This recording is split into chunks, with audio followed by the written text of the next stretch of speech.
Patrick Surtain 2 slaps Broncos with harsh reality after blown lead versus Chargers. In the closing minutes of the second quarter on Thursday Night Football, it looked as if the Denver Broncos were cruising toward a win in Los Angeles, and their first postseason berth since 2015.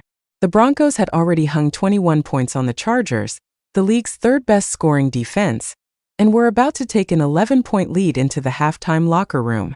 But then a seldom-seen fair-catch kick at the gun cut the lead to 8, and suddenly, it felt as if the Chargers had found momentum in a loophole.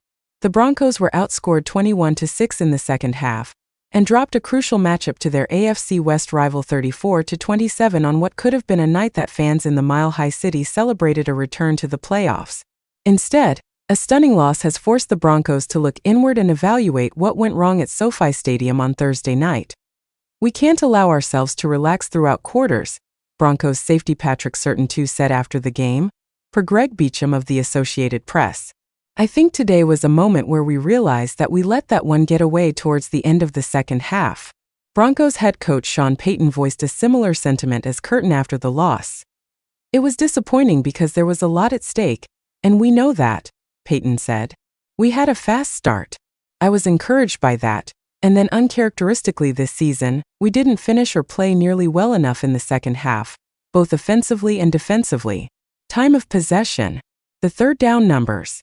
Our rushing numbers fell off in the second half. Credit Los Angeles for fighting their way back in, and we didn't make enough plays in the end. So we go from there." A win over the Chargers would have clinched a postseason berth for the Broncos, but even after the loss, Denver still controls their destiny, finding themselves in a position where a win next week against Cincinnati would send them to the playoffs for the first time in nearly a decade. In reality, it may not even come to that. Denver could lock in a spot on the AFC side of the playoff bracket if the Colts versus Tennessee, Dolphins versus San Francisco, and Bengals versus Cleveland all lose this weekend.